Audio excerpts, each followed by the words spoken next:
where I came from. My mom was 16 when she was pregnant for me. I was born in a shelter home. Bro, the first 6-7 years of my life, we have been growing up with government money, government support. My biggest fear is becoming a what if or a could have been. I became the youngest sponsor owner on the planet at 20 years old. Let's go for the Bugatti now. This is Difaino. I spoke to him for the first time about 15 months ago. He's one of those guys that means what he says. So when he says he'll get a Bugatti, he actually will. Listen to how he approaches dropshipping now compared to a year ago. I was stuck in that loop of winning product. I skated up and it dies out a week after for years. I tried everything because I was desperate. It was almost like a casino, The product worked. Okay, it brought me revenue, money, profit, but if you would ask me, hey, why does the product work? I didn't know. Now I'm sitting at 50K days, but I know why. I know the fundamentals behind it. Okay, I'm not selling a product. No, I'm selling a transformation. Some people would eat dog shit to get rid of their pain, You can sell shit in a box if the transformation is right.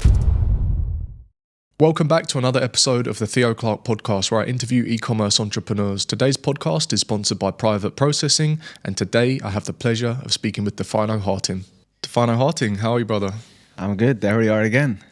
Round two. Like we were saying outside, I think it's been about 18 months or so, maybe just less, from the first time we ran up a podcast. And in that podcast, we met for the first time, and you were kind enough to gift me this watch. And like I was saying, I seem to get more compliments on this than I do on my Rolex. So you obviously have good taste. It's if you know, you know. If you know, you know. Well, I do now. Special watch for sure. Yeah, it's been 18 months. It feels like 5 years because a lot of stuff happened, man. I think there's a lot of stuff to talk about and reflect. But after the first time we met, we became friends, And it's funny, we don't see each other often and have a lot of these type of friendships.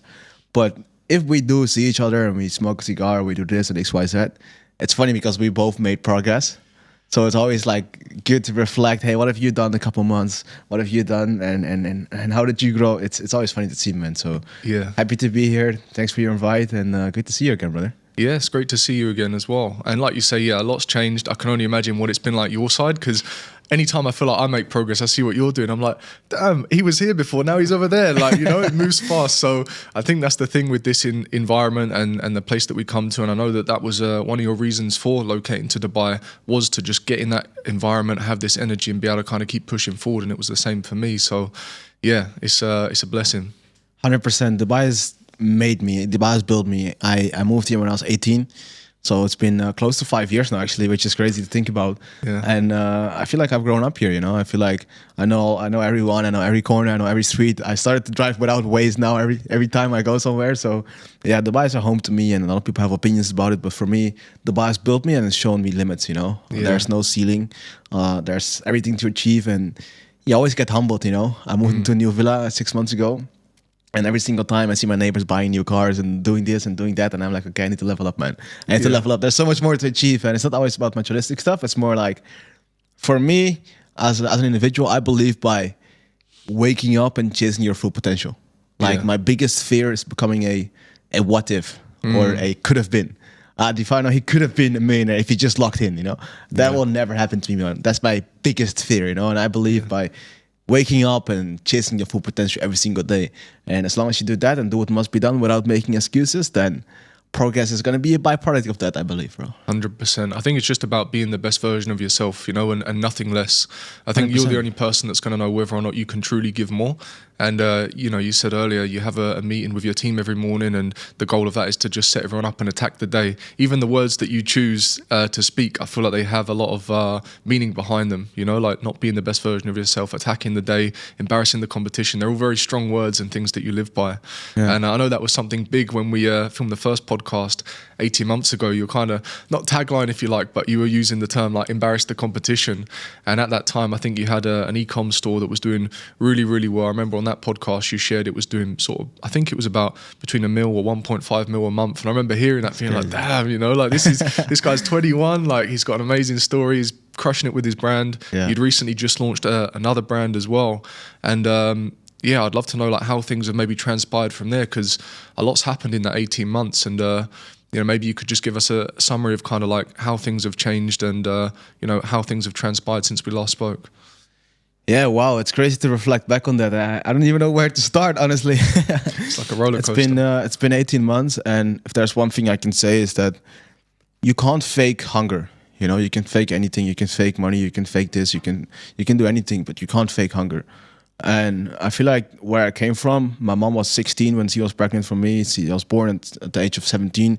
I was born in a shelter home. We didn't have money. We didn't have no family. And bro, the first 6-7 years of my life, we have been grown up with government money, you know, government support. We didn't really have a house. We didn't even have the nice things. We never went on holiday or whatever. And I feel like from a young age, I really understood, okay, there's more to this life. There's more to achieve, and I need to find a way to make stuff work. I always had the idea of becoming a professional footballer, but now we're here, you know? So with anything I touch and anything I do, I'm very obsessed. I have love for the game, bro, and that will always stay.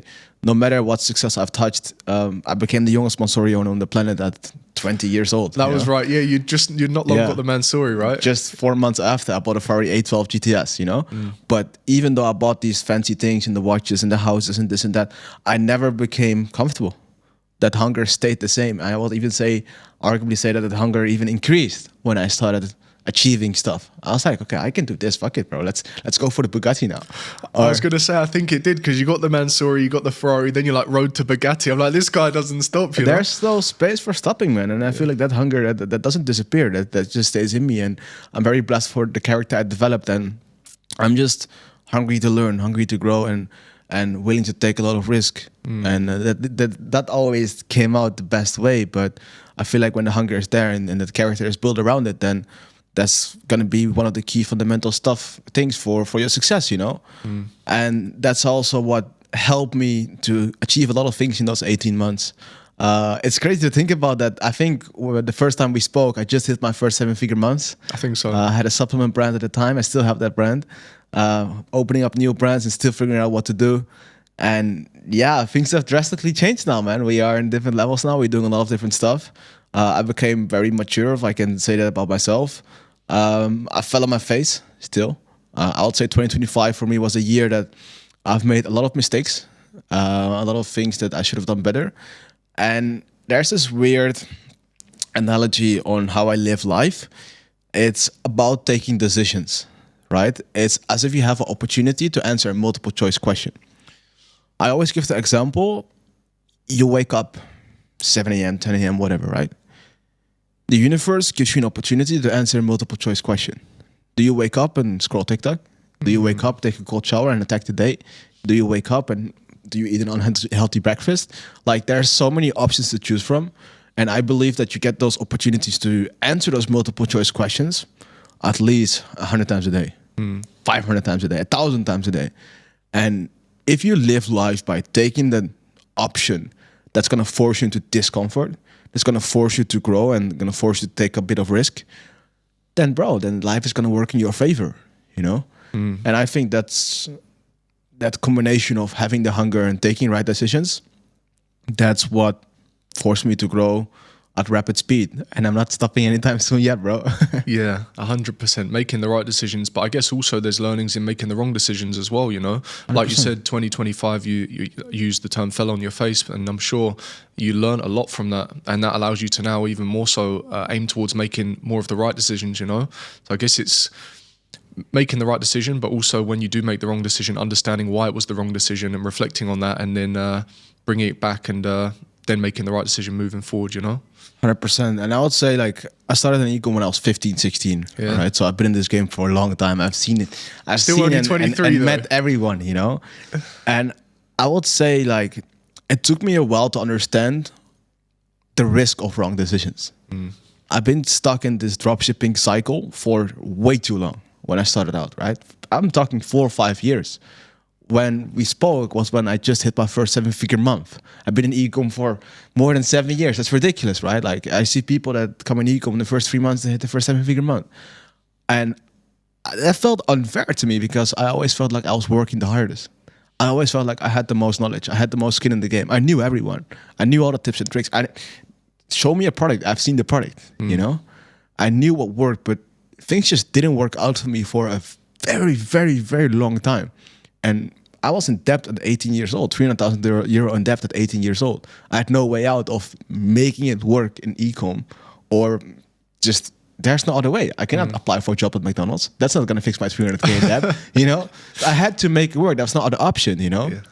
So I was so stuck and so lost in the cycle of dropshipping because the only answer I had to my issues were testing. Just desperate hope, testing new products, testing new creatives. And my question was always, what's the next product? What's the next creative? Or what are my competitors running? Or what am I doing different? And why do I have these revenue spikes? And my issue was never that I didn't know what I was doing, because I had those small wins in dropshipping. We all had those 6-figure months. We all had those 10K days in dropshipping. If you have one hand and one eye, then everyone can do a 10K day in dropshipping, right? Like everyone can copy paste their competitor and just run it up for a few days.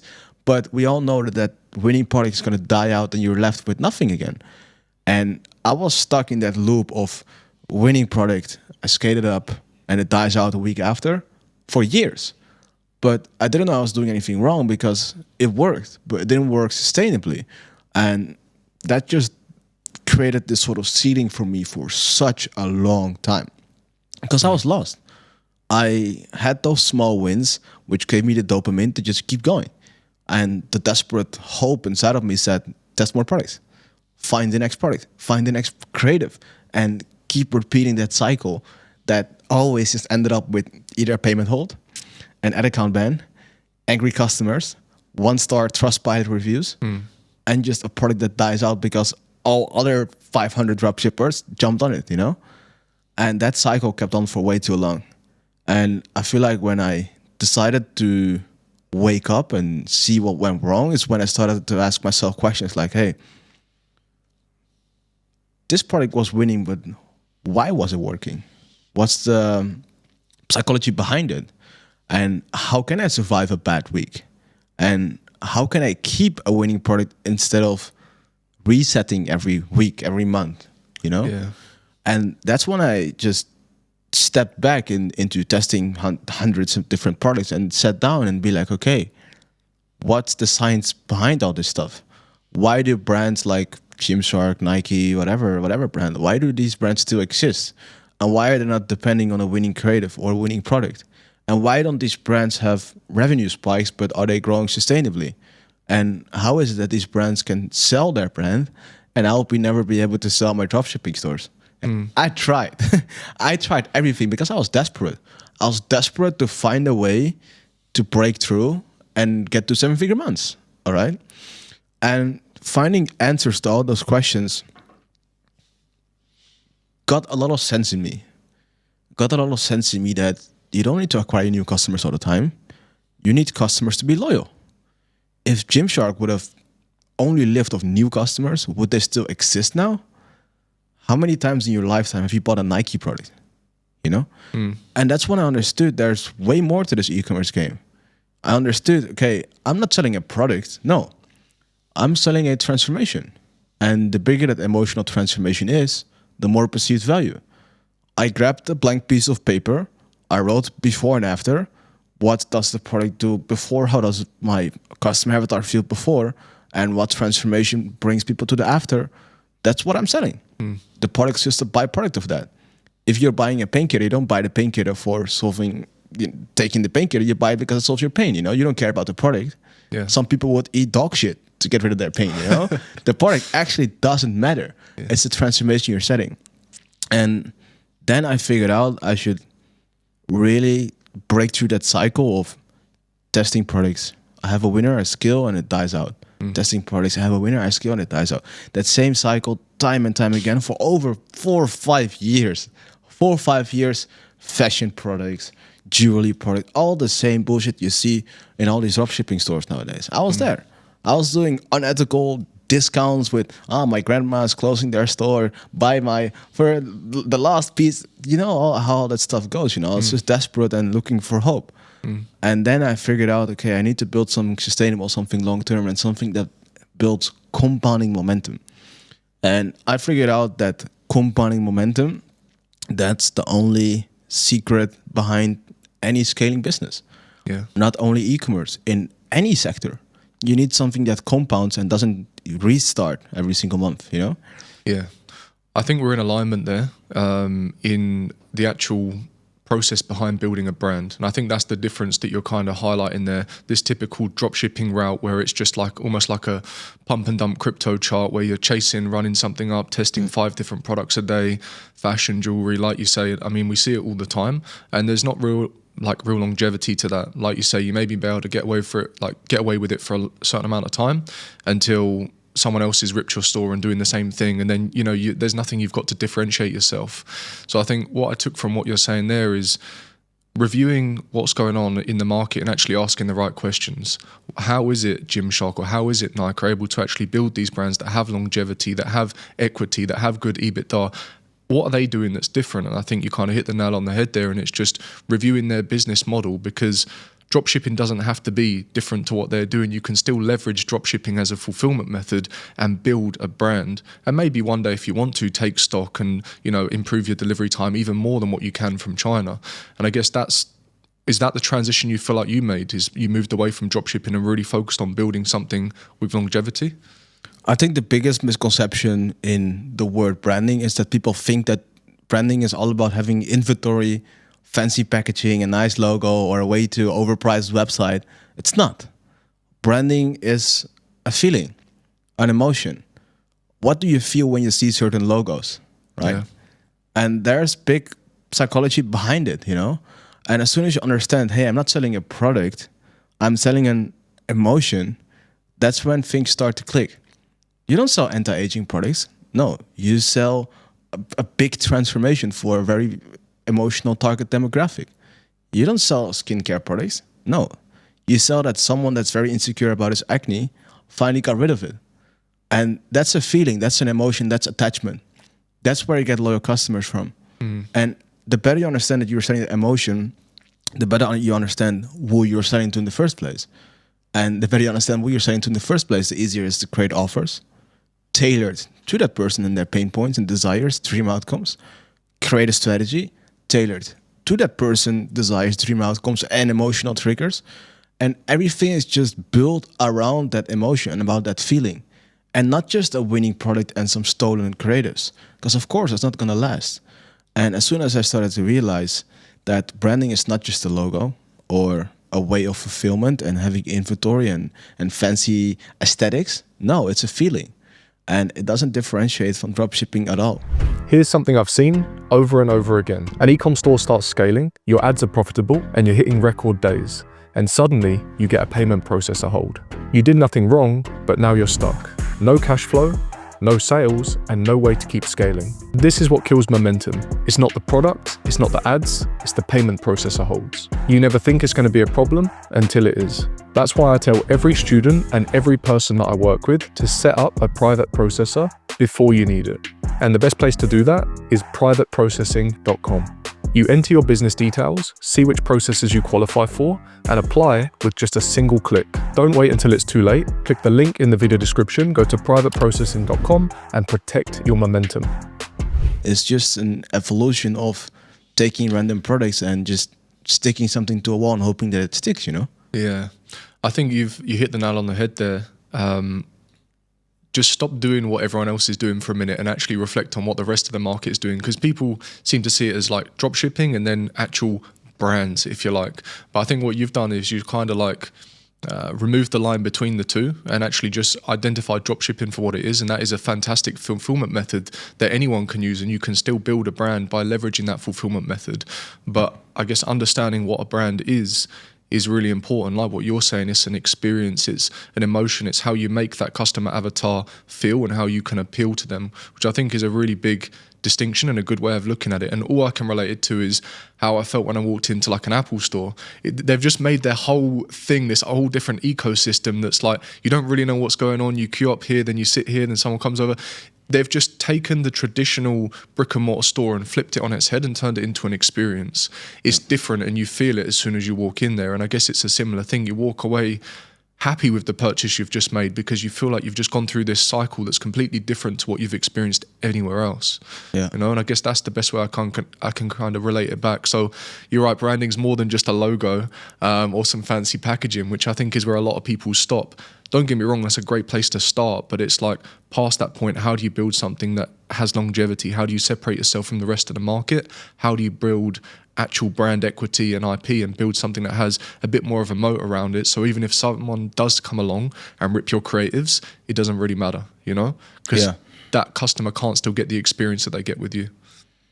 I think for me, the biggest change and the reason why everything went so fast after 5 years of struggling is things finally started to make sense.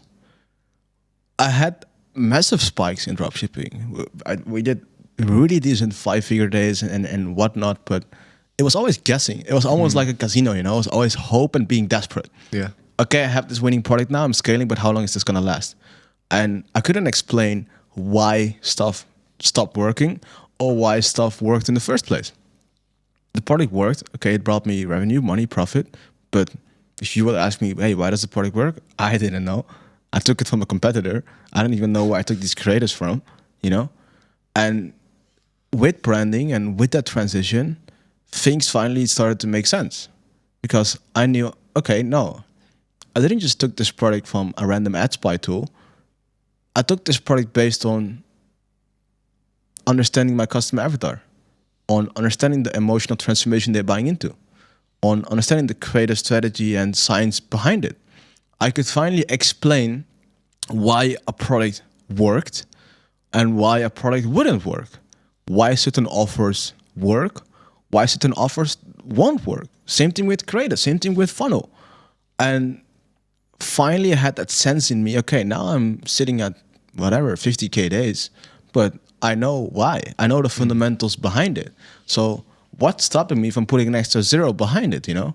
I finally understand the fundamentals and I can really trick their brains to some sort of point. And I think if you're running anything right now, you don't have clear understanding on what you're doing. You're running in a casino, you know? You might as well put everything on black. Yeah. And that's what was the biggest transition for me, because now I could finally create that compounding effect, create that momentum.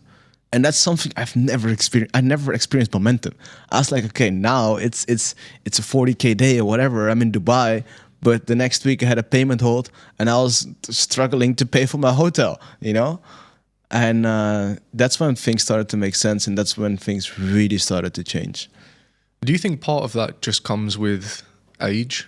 Like age and experience? Obviously, you said before, I think you'd been dropshipping from the age of, do you say 15? Yeah. And for doing it for around about 5 years before things really kind of started to click. But that's also when you turn 20, kind of 21, and I think you start to understand things more. I'm only speaking from experience now that I'm 29. I just understand so much more. So when you're talking about like marketing psychology and avatars and ICPs and what the outcome's going to be of a particular offer, these are all things that finally make sense to me now. And I'm not sure if it's experience or age or a combination of both. I think I was very reckless. I'm a person that takes a lot of risk, and that's also how I got 300,000 euros in debt at 18. I've been cooking eggs in water boils and this and that in water cookers, but I'm never afraid to go back to noodle soup, you know, and that's a mindset that comes with the hunger I have.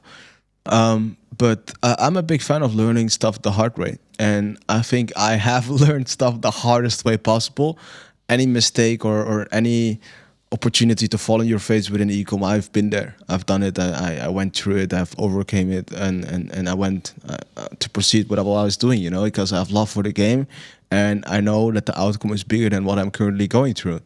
So I've always, you know, just stopped making excuses and focused on doing what must be done. And I think being young and being able to take risk, I don't have any children to take care for. I don't have anyone to take care for besides myself. I think being able to take risk at a young age definitely made me to the person I am now. I was forced to become mature at a very young age. I was forced to make money at a very young age. I was in massive debt. I was forced to do certain things at a young age that, yeah, people that share the same age as me, they won't do that, you know? And I think that developed me as a character, as a person, and I'm very thankful for that. You know, I never regret a failure. Let me say it that way. Yeah. Well, there's always lessons to be learned in failure, right? And maybe it's not a loss or a failure, but just a learning phase that you have to go through to get to the next level, you know? Yeah. If everything always goes your way, it just becomes too easy and you don't always learn things, you know?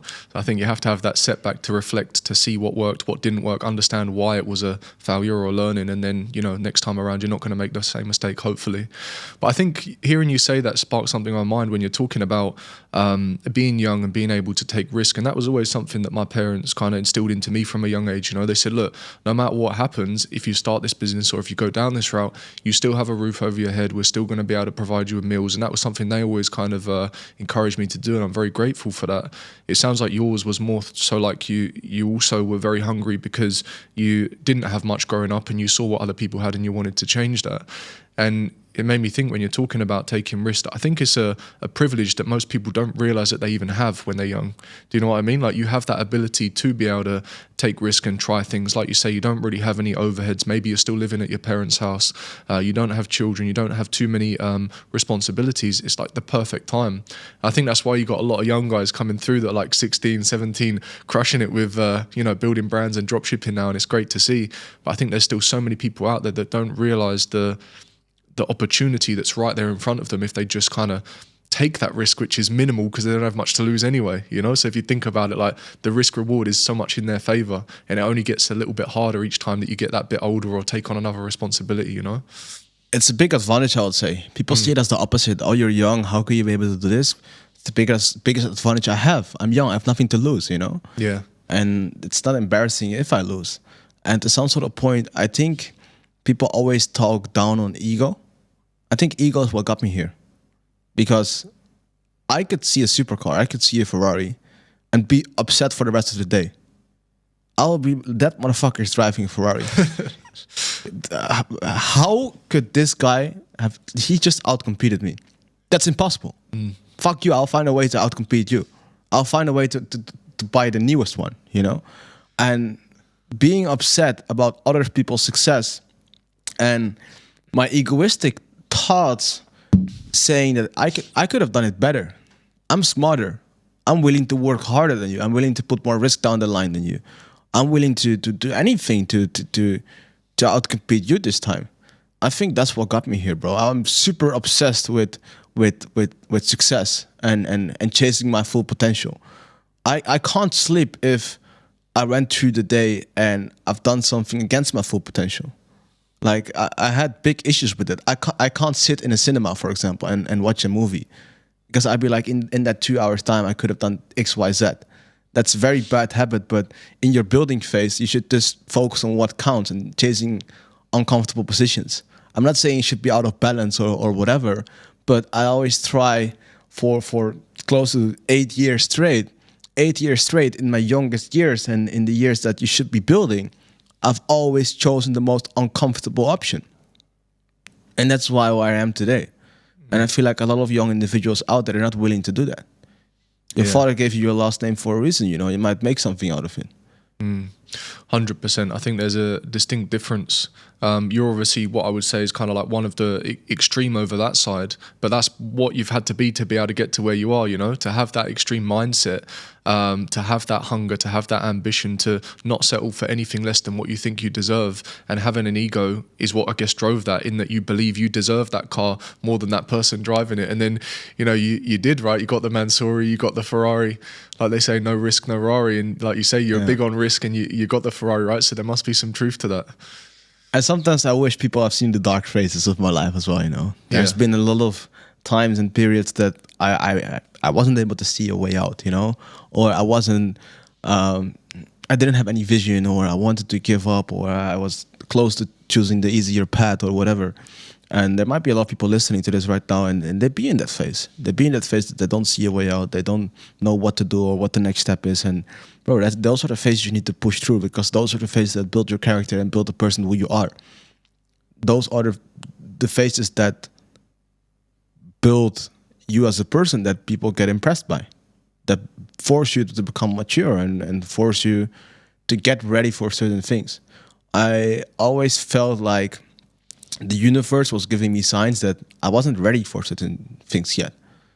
I was at phase of my life that I wasn't ready to hit a 7-figure month yet. I wasn't ready to buy a crazy car yet. I wasn't ready to XYZ yet. And I got humbled.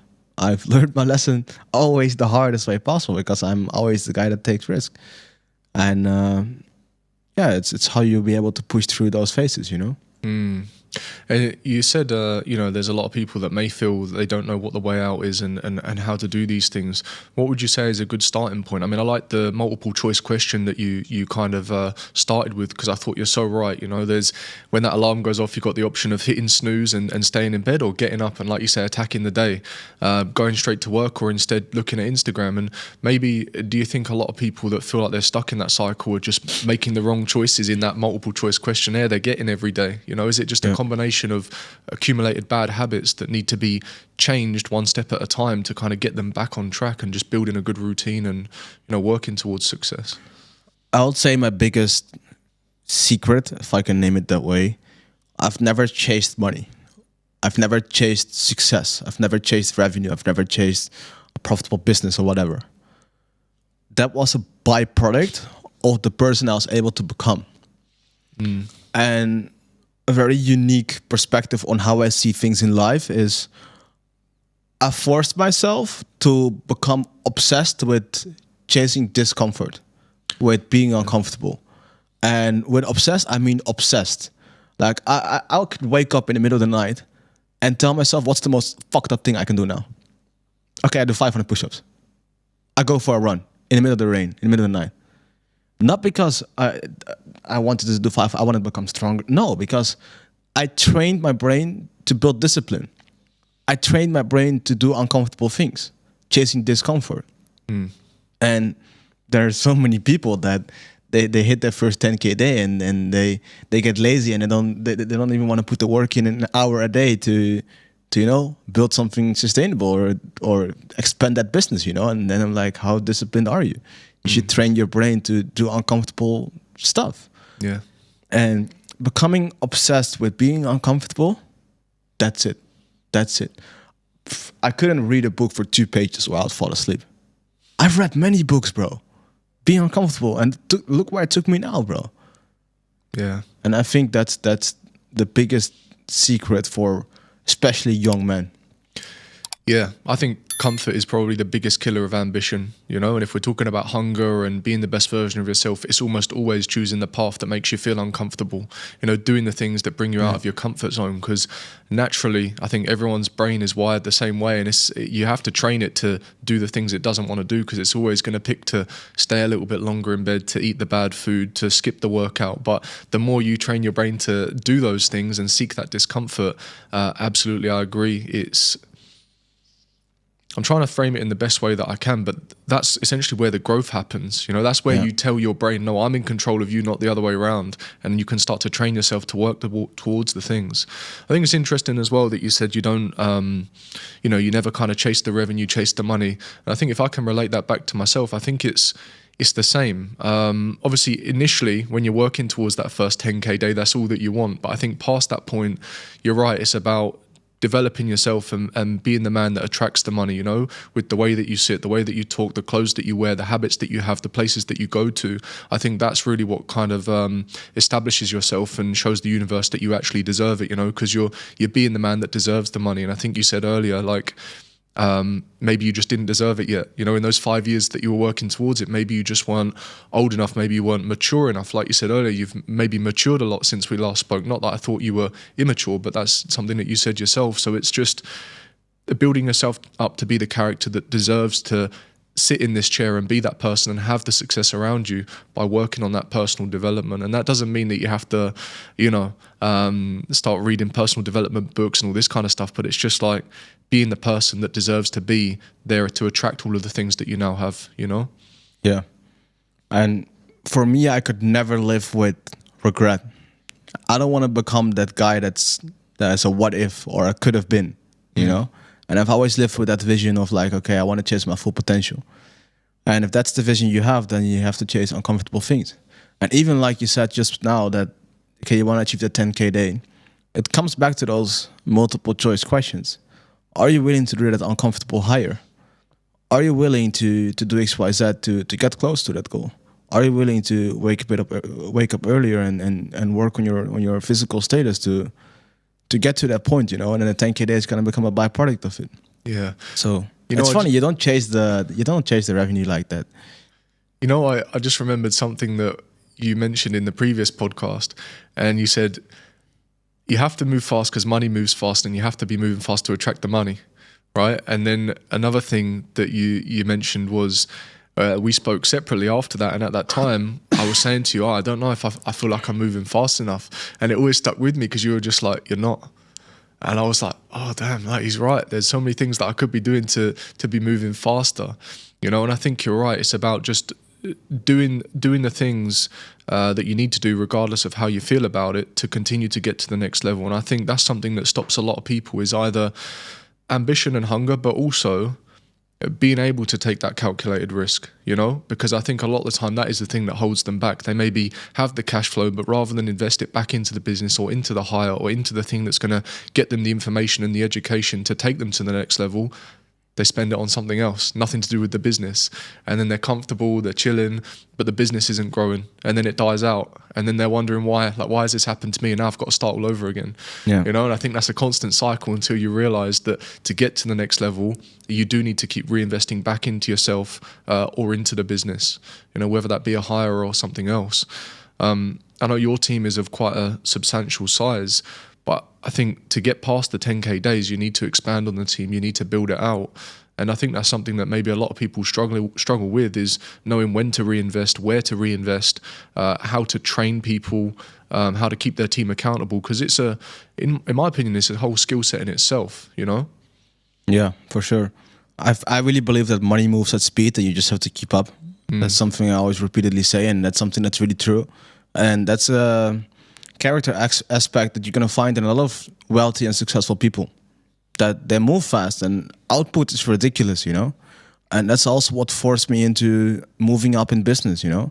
I started doing a lot of stuff in private equity now, and that's been the most uncomfortable thing I ever did in my life, you know. Yeah. But buying broken companies and fixing everything and then trying to flip them and scale them to the next level, that's what's been working. But that's something that I wouldn't say I will be doing 18 months ago. But that allowed me to move at more speed. I just looked in the mirror, and I have high self-respect. I'm always super honest to myself. And sometimes you need to just reflect back and ask yourself deeper questions. Okay? Yes, I'm doing 5 mil a month, but what's stopping me from adding an extra zero? Is it the speed? Is it the team? What can I do? And I came to the realization that I need to move faster, bro. And the only way to do that in e-commerce, in my current status, is, okay, what if I skip that phase of the 0 to 1 million in a brand? What if I buy those brands, scale them up and try flipping them, or, you know, get my profit out of there? And that's what forced me into what I'm building right now, which is a way bigger picture than I was building last year. Because I finally found clarity in what I'm doing. Like I said before, and we talked about before this, outside the podcast as well, like, I'm not guessing anymore. It's not that I found a product on an ad spy tool, I'm running it up with stolen creatives, and I have some revenue spikes. I finally understand the fundamentals behind a brand. I can look at any brand right now and explain you why it works or why it might don't work. And with those fundamentals and with everything I've been through and I learned down the line, I finally have something that compounds at speed and at momentum. And if it keeps compounding like this, then there's amazing things waiting for me. And sometimes you have to put your ego aside. Like a great example is I sold my Ferrari, I think 9 months ago. Right? I was on holiday and I sold the car within 72 hours. Just because an investment opportunity that came on my path, okay? I took that opportunity, and it's funny to say this because it quite resonates with Road to Bugatti. That investment opportunity 9 months ago and now is 16x. It's ridiculous. Just by buying broken systems. Yeah. If someone doesn't understand those fundamentals of, hey, this is why certain things work, this is why certain things don't work. No operational systems, no departments, no team, no nothing. Fixing those systems, scaling a brand with the cash flow and liquidity we have, things can go very, very fast. And I finally have something that allows me to put more volume and more speed behind it.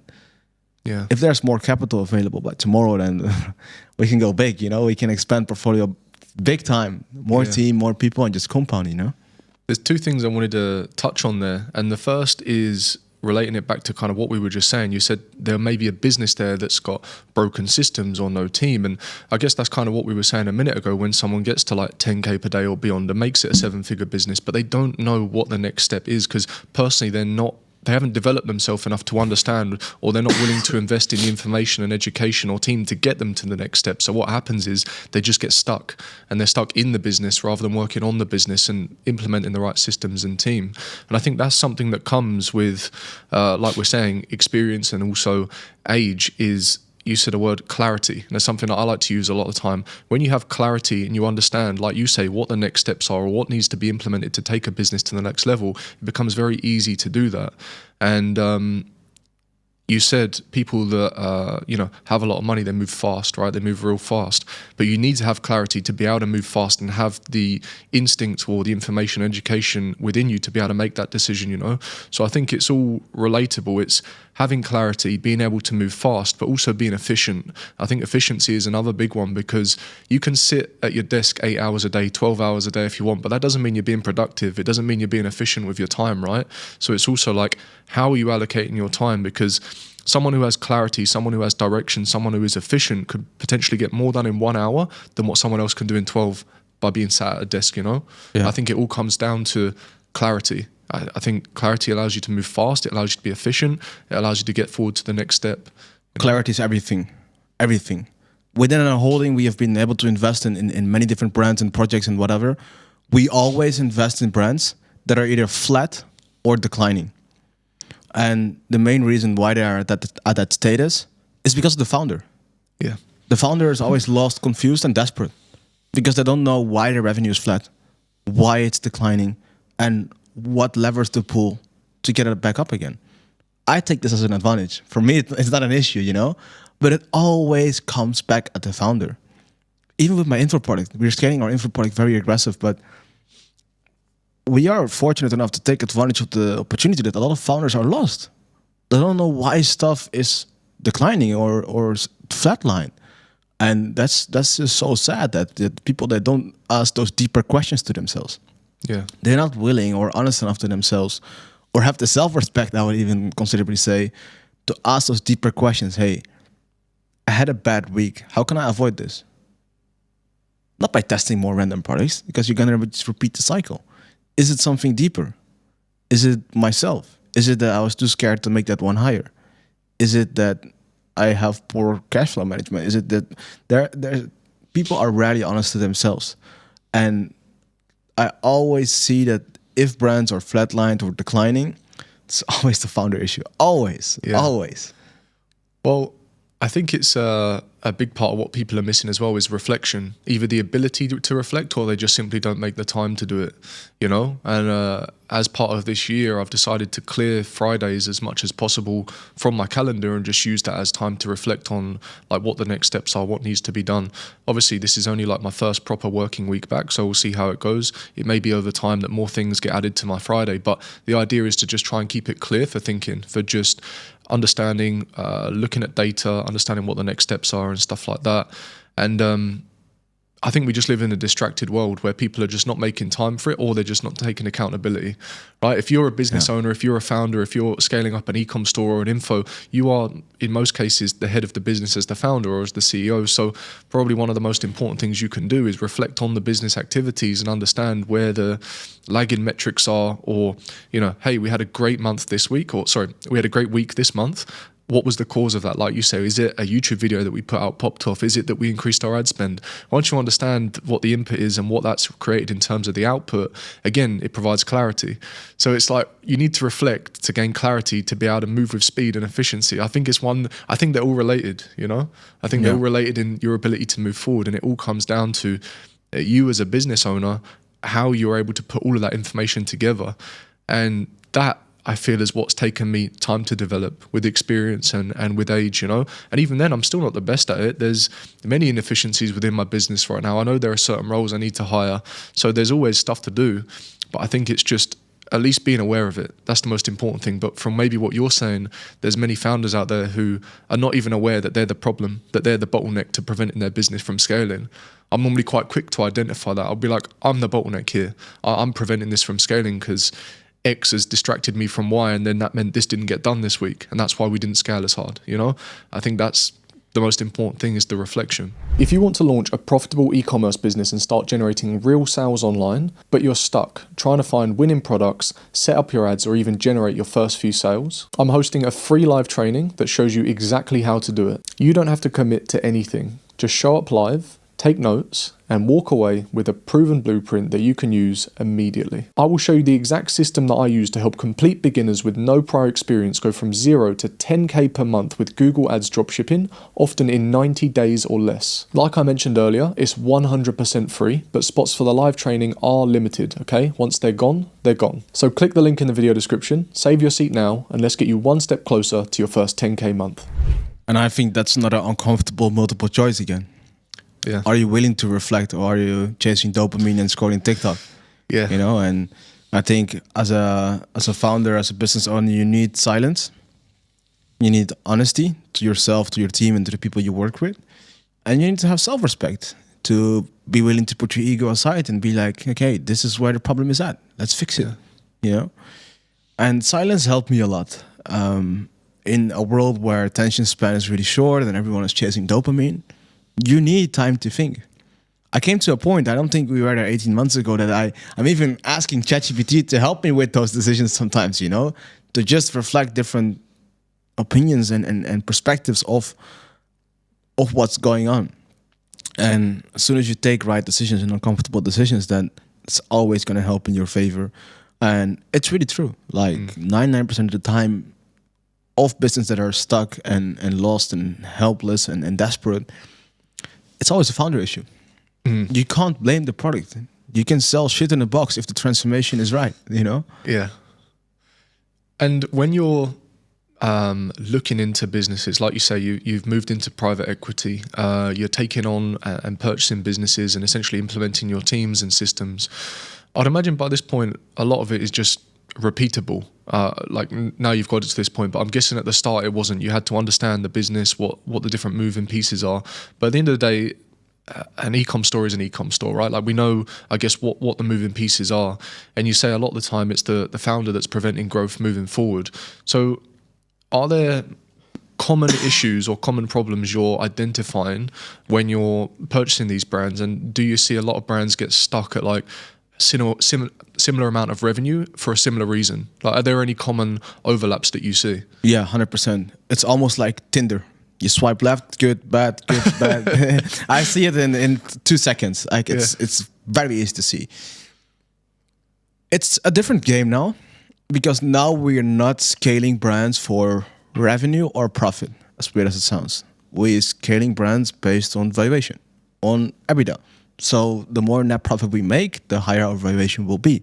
So we are very focused on forecasted profit, LTV, AOV, loyal customer base, big email list, online presence. Like there's a lot of things that help you with building valuation. Okay, so it's very different than what I come from by just having a Facebook ad account and just scaling ad spend. Yeah. So it's a very unique thing that I'm still adapting to and learning to. But there's a few things that I always see with brands that are just flatline, declining, or have a founder cap. That's one, unit economics. I can look at a P&L sheet and I'd be like, whoa, this is bad. I would say our secret is not that we are able to scale very aggressively or have our crazy strategies or whatever. We just have incredible low break-even ROAS. Like we don't invest in brands with a higher break-even ROAS than 1.3. We can scale super aggressively. I'm talking 7 figures a month in ad spend on a ROAS 2. And that's normal for big brands. And a brand like Nike gets a first-time new buyer, but that new buyer is loyal to Nike for the rest of his life. Mm-hmm. And if you build a brand around valuation and you're not worried about making profit in the first acquisition, then brands become very scalable. I think 18 months ago, that's the first time when I introduced this and talking about subscription models and MRR and a world open for a lot of people, because I feel like I was one of the first people to talk about it. And if you build a brand for valuation, there's a lot of different things to focus on and build on. And it became a lot more scalable. During last Q4, we weren't focused on having the highest revenue numbers and focusing, I want to make that big screenshot on my Shopify dashboard or whatever. No, we're just focusing on increasing our evaluation. All we're focusing on is collecting emails and focusing on LTV. Every single offer we have pushed during Black Friday are all LTV focused offers. Subscription offers where people are forced to come back, offers that force people to be loyal to us, etc., etc. And that's what builds valuation and helps a brand to be sellable, you know? Yeah, I think business economics are super important, and I completely agree. Back when I was running my Google Ads agency, you can almost always tell who we can scale real hard based on their margins. Yeah. Like what margin is actually available, how aggressive can we be with spending on top of funnel, middle of funnel, and attracting new people to the brand. Ultimately, that's going to tell us how far we can take this brand. Yeah. If you're working on 50% gross margins, you're already losing. You know, you need 2x minimum. You got a competitor who's maybe got 1.3, like you say, 75% margin, and they're ready to scale, and they've got that much more money to spend. You know, so I think that's really important. And when we're talking about, you know, acquiring customers for repeat purchases, even for me, an obvious one that comes to mind is, of course, something like supplements or clothing, like you say, like Nike.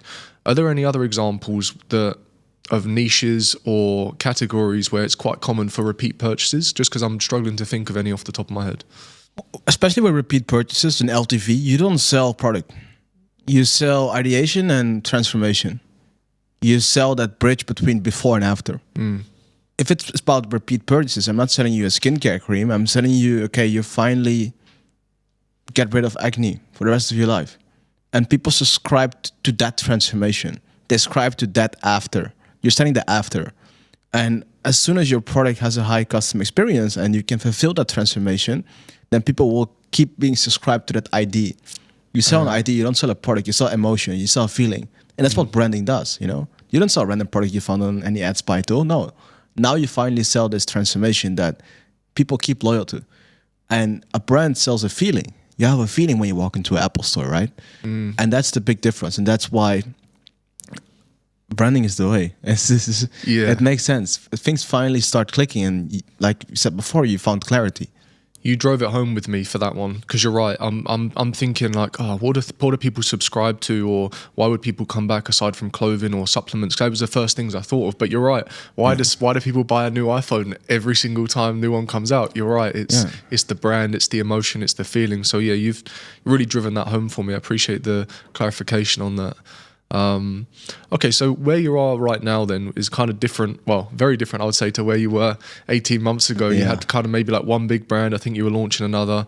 Now you're kind of actively purchasing brands. You've got your info that you're focused on, and also, you know, moved into a new villa. So like, what does life look for you now? Like, what's the day-to-day like, and what are the new goals? Is the focus still the Bugatti, or you got other things you're working on? It's coming.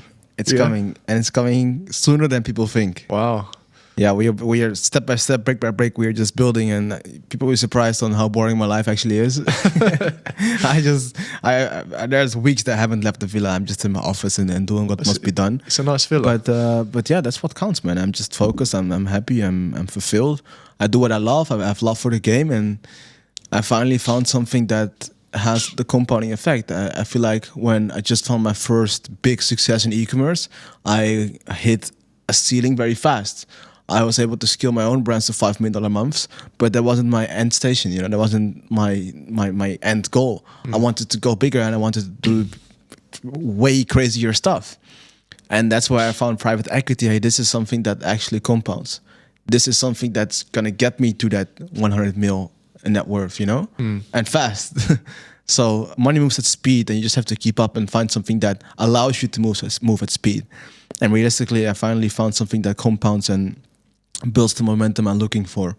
And now I'm just trying to keep up. Yeah, I think speed, momentum, clarity, all really important things. And I have to say, every time we talk, I always end up feeling fired up. You know, I think your choice of words and also your hunger is it's infectious. So I can only imagine what it feels like to be a member of your team and the people that you work with. You know, like you say, have a meeting in the morning to attack the day. It's just like I said earlier, it's the choice of words, the way that you speak, and also the hunger and the passion that you have. It's you feel it, and it makes you, as someone that's on the other side of it, it makes you feel energized, you know, motivated and fired up. So, you know, keep doing what you're doing. I think what you're doing is great. Clearly it's working. You know, every time I see you, you've got some new exciting news. Hopefully next time it will be the Bugatti. For sure. And yeah, just keep doing what you're doing, bro. It's very motivating, and you're crushing it. I think anything that you put your mind to, whether it's, you know, growing a personal brand or acquiring businesses, you seem to do it successfully. You know, I'm sure there are a lot of times where, like you say, your face hits the ground or you're experiencing a difficult moment, but that's just another opportunity to level up, right? I think if we change the way you look at it and just see it as an opportunity for growth, an opportunity to double down and be better than you were yesterday, nothing is ever a failure, you know? 100%, that's it. And for a lot of people listening, I would strongly advise is find clarity. Yeah. That's where everything changed for us, if I can say that. For a lot of people that I know, and a lot of wealthy people that are still growing and developing, clarity is all you need. And as soon as the pieces of the puzzle fall together, you're unstoppable, man. Discomfort and find clarity. That's it. Yeah. That's it. Seek discomfort, find clarity in what you're doing. I guess just ask yourself the right questions, right? Take that time to reflect. Cut out some of the noise, because there's a lot of it online, you know. Cut out some of the noise and don't take what people say as absolute fact, you know.